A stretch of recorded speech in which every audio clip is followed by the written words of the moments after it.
retournons au château pour rencontrer Mohamed Amami. Lorsque nous arrivons, un jeune homme est en train de franchir les grilles. L'école de monsieur Amami, c'est bien ici? Je sais pas. J'en sais rien, moi je suis juste venu voir mon petit frère ici. Ah, votre petit frère est à l'école ici? Et qu'est-ce qu'il apprend ici? Le Coran. Il a appris tout le Coran par cœur alors. Et il veut continuer. Bah. Il a appris tout le Coran par cœur? Et ça fait combien d'années alors à peu près qu'il est en cours ici? Ça fait pas très longtemps, mais il y en a qui sont restés ici 3 ans, 4 ans. Ouais, d'accord. Bon, bah on va appeler... Vous avez qu'à appeler ou... Je rentre avec vous croyez ou vous appelez. D'accord. Nous suivons ses conseils, nous sonnons et attendons derrière la grille. Bonjour, on est l'équipe de télé là. On vient pour l'école, pour filmer un peu l'école. Et, un élève s'approche. Nous essayons d'engager la conversation et de l'interviewer. C'est à partir de cet instant que la situation va dégénérer. Ah, regarde, c'est là. Et vous, ça fait longtemps que vous êtes élève ici? Ouais. Combien de temps à peu près? Ça fait 2 ans. Et vous apprenez le Coran par cœur alors? On va dire la moitié. La moitié? Il faut combien de temps? Parce que moi, il faut combien de temps pour apprendre le Coran par cœur? Quoi? Oh non, s'énerver, pas s'énerver comme ça.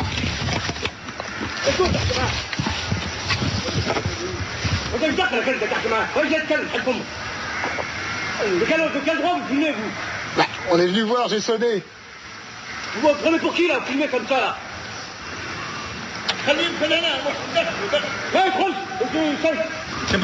C'est pas police que vous avez fait, là.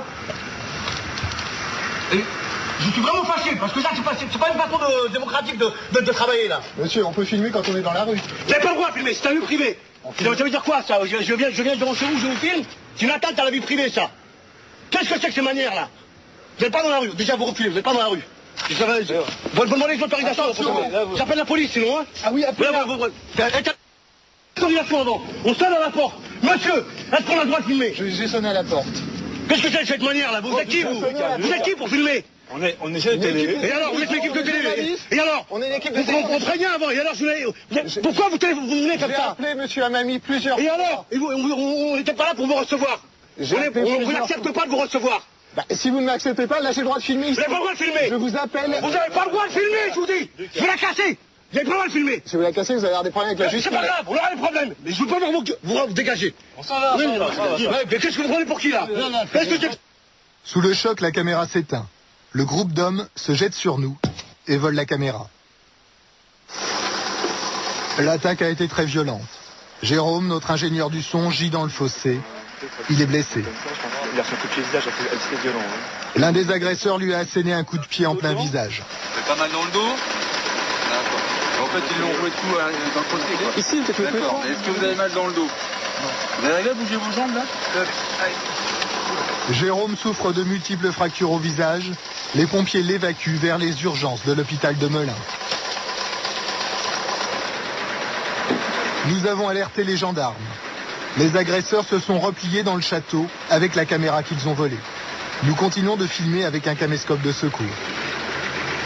Soudain, des hommes sortent du château. Nous réussissons à identifier 4 de nos agresseurs. Les gendarmes les arrêtent aussitôt. Ils sont immédiatement emmenés pour être placés en garde à vue. Parmi eux, Mohamed Amami, le président de Foi et Pratique, mis en examen pour vol avec violence en réunion. Son fils, Morsen Amami, trésorier adjoint du conseil régional du culte musulman, mis en examen pour vol avec violence en réunion.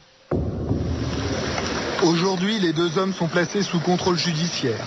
Le père a dû payer une caution de 13 000 € pour pouvoir rester en liberté provisoire.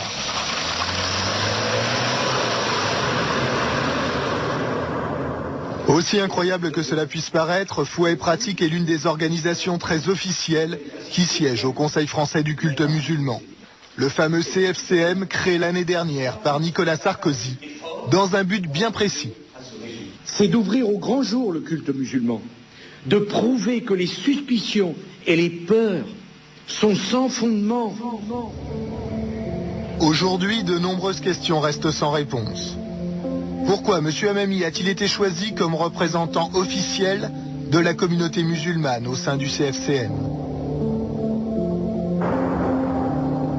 Comment cette école coranique a-t-elle pu fonctionner dans la plus totale illégalité pendant des années? Quel secret se cache derrière ces grilles? Enfin, après l'agression, les responsables officiels du Tablir nous ont appelés pour se démarquer de M. Hamami. Nous avons proposé de les interviewer.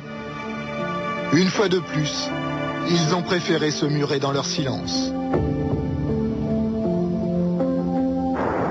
Jérôme Florenville, le preneur de son de notre équipe, a passé 8 jours à l'hôpital. Il souffre toujours des séquelles de l'agression et ne pourra reprendre son travail que dans plusieurs semaines.